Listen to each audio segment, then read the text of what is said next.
We are in no way trying to talk you out of action because it is so fun. We are just wanting the alignment to come first so that the action is inspired. And in that flow, it doesn't feel like hard work. It feels like, oh, that's a good idea. Oh, that's a good idea. Oh, that's a good idea. If we were going to apply the words hard work to anything that's going on here, we would say it's not the easiest thing in the world to get yourself focused into what you want with so many around you clamoring for other things. There's a lot of distraction. And so the hard work is the focus. The hard work is the aligning. It's like, think about it. This is a ridiculously silly analogy, but it will be a good starting point here. So imagine that you are like Esther and you're on your way walking to school. You're little. And it's not far. Let's say it's 2 miles. It wasn't for Esther, but let's just say to make the story better. And you can walk to school, even if it's cold, even if it's raining, even if it's snowing. You can do it. But then your neighbor says, hop in. I'm going the same way. So you hop in and you use that vehicle to do the same thing. The vehicle that we're wanting you to feel from us is the vehicle of aligning with the energy that creates worlds. We like to explain it this way, and we know you 20 years you could speak this as well as we will right now. But when you know what you don't want, you launch the rockets to what you do want, and that vortex who collects all of that desire and the cooperative components that are melded and meshed together. This is a universal engine that has a lot of calling power, that when you ride the wave of it, it is easy. It's fighting it that's hard. It's fighting against the current of well-being that is wearing you all out. You think it's your hard work that's wearing you out. It's not going with the flow. That's what's wearing you out. Unworthiness is not going with the flow. Believing that you have to justify the good that comes to you through hard work is that unworthiness that is going against the flow. It's like, I want this, but I believe this. Yeah, there's a tug of war. In the very early stages when we were flowing through Esther's apparatus, the earliest words that we used were, when your desire and your belief are the same vibrational frequency, then it is. But when you desire something that you don't believe, now this is a little more sophisticated. You desire it and you believe it under these conditions, you just don't believe it under these conditions. And you know why? Because you, just like almost everybody else, have been calibrating to other humans who all have an opinion about what you're doing. And people who aren't going with the flow don't like it when you do. They'll call you lazy. They'll call you lucky. They'll call you spoiled. They'll call you taking advantage. They have lots of labels in their misunderstanding that you're going with the flow. Most people who are struggling really appreciate a good struggler. But it's a flawed premise. It's a false premise. It will never work for you. Esther is faced with that almost every day because Esther has always been a focused person, but also a hard worker. She's always been willing to do whatever it takes. And here's the thing. We really want you to hear this in precisely the way that we are intending it here. Sometimes when the energy isn't flowing, you just got to do whatever it takes to get it done. Here's an example. You come across a car that's on fire on the road. Jerry carried a fire extinguisher in every vehicle that he and Esther were ever in, and he put out a lot of engine fires. He was like the Good Samaritan along the road, always had a full fire extinguisher. So let's say you see somebody's vehicle is on fire. Well, your spiritual teachers will say to you, you should pray to help this brother.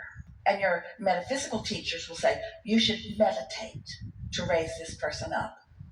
And a very smart, practical person would say, get out the fire extinguisher and put out that fire. In other words, calibrating in life is figuring out not just what the situations are that are surrounding you, but what is the circumstance by which you can get the best results? What's the path of least resistance?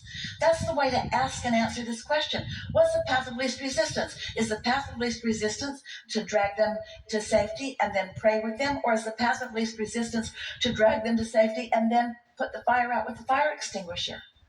And you might say, oh, that's hard work. I want to do it with the power of my mind. And we say, do alignment with the power of your mind, and love with the power of your mind, and appreciate with the power of your mind, and focus with the power of your mind. And then you will be inspired. Here it is. We have never said this before. Thank you so much. Your inner being will inspire you to the behavior to get you what you want, given the beliefs that you hold. That's why sometimes it feels like hard work's the right thing. Well, your inner being certainly knows that you're all wadded up in what you learned as a kid or what somebody else has been. Your inner being is not saying, get rid of all those hindering beliefs and then I'll work with you. Your inner being says, you believe what you believe, and you believe what you believe for a reason, because you saw it and you thought about it and you offered a vibration about it and then you attracted about it. You're not being unwise because you believe things that don't serve you. Your life has shown you some of those. We're just fine-tuning here, aren't we? We're just getting better and better. That's why we responded to you in the very first exchange of words when you said you've been following us. Better said, we've been following you. And we said, but it never ends, does it? The expansion or the understanding or the evolution of desire never ends, does it? Esther's been saying recently she wants to be this way and she wants to believe it. I'm a pointer.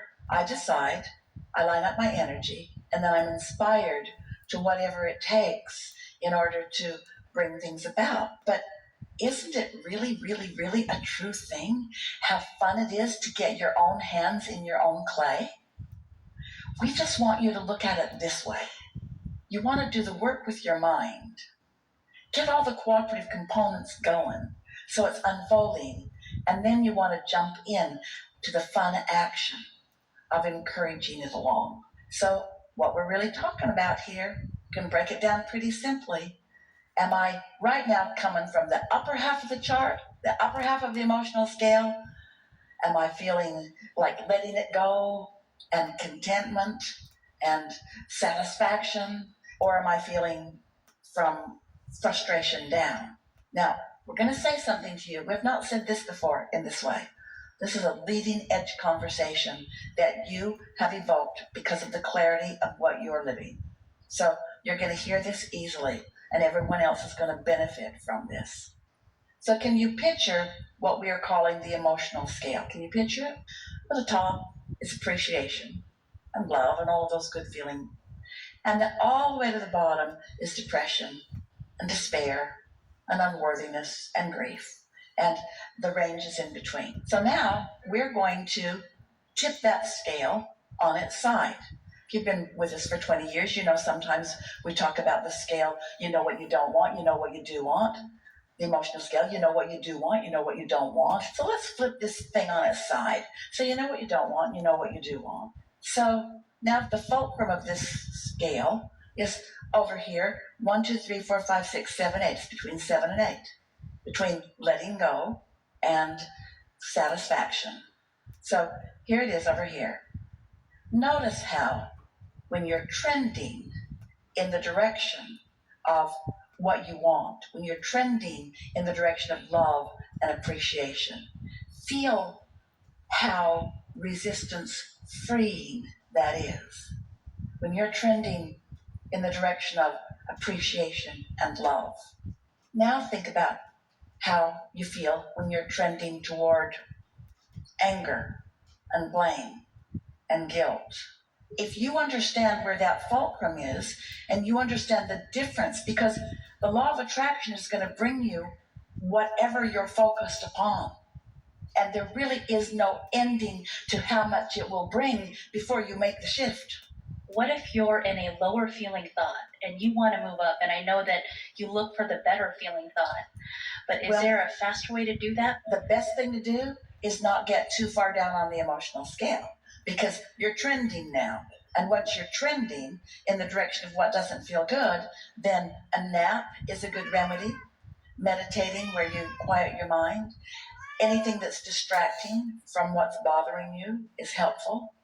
But struggling against it, you see, that's the perfect follow-up question to what we're talking about here, because the human who has been believing that it takes hard work is going to take hold of that negative thing and wrestle it to the ground and try to kill it, not really being consciously aware that it's just going to get bigger and bigger and bigger and bigger and bigger and bigger and bigger. Your inner being always will call you back, but some of you have to croak in order to do that.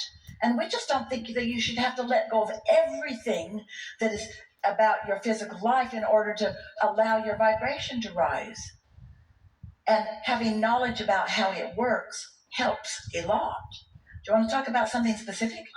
No, I mean, it was just more general. I told someone here I'd ask if I ever got up here, so. Well, you're doing well. You're doing really well. And you all are doing well. In other words, you understand this. So there are some new words that we're introducing into the conversation, new since the 20 years that you've been listening. So let's just focus on these for a little bit during the hours that we're going to be together on this voyage. And let's let a new best friend word be, which way am I trending? And another really good phrase be, which part of the emotional scale am I coming from? Because if you can identify that you're coming from the lower half of the scale, then you might be wise enough to say, I better buckle up because it's going to be hard. Where if you know that you're on the upper half of the scale, you know that it's just going to get easier and easier. So then the question is, all right, Abraham, I hear you. But what do I do when I know for sure that I've been trending on the lower half of the scale? And we say, first thing is be nice to yourself. Don't beat up on yourself. Don't begin saying that I'm unworthy or I can't do that or that person's doing better than I am. Here's some things that we know about your inner being. Do you accept that you have an inner being? Do you accept that your inner being is hanging around in your vibrational reality, calling you toward the things that you have fashioned there? And do you believe that when you've calibrated to your inner being, you have clarity and love and appreciation? In other words, that's the vibrational arena where those good feelings are. So, do you believe that what you're thinking and how you're feeling are directly related? And do you know why? Do you know what your emotions are about? Your inner being is always on the upper half of the scale. And when you're not, you feel negative emotion. It's as simple as that. So when you feel negative emotion, wouldn't it be helpful to say, I'm on the lower half of the scale, but my inner being is on the upper half of the scale? Because if my inner being weren't there, I wouldn't know what this even feels like. There would be no relativity. There would be no relationship. There would be no way to calibrate it. So now you've got some tools in your hand where you can say, it's temporary and it's even logical. I didn't do something wrong. It's logical that I would feel this way. I want to feel this way and I don't. It's logical that I would feel bad, but I don't trend that way. I'm not a depressed person. I don't trend that way. I'm an optimistic person. I see the best in most things. I feel good much of the time. I go from good to gooder to good to gooder to gooder. I feel really good. It's as wonderful to feel interested in something as it is to feel euphoric about something. All of that is you in calibrated range with your inner being, you see. So our big message here from this important conversation is you gotta stop calibrating to humans who don't know what they're doing and calibrate to your inner being who always knows exactly what it's doing in relationship to you. Your inner being will never guide you towards something that is good for you and bad for someone else. If it's good for you, it's good for others too.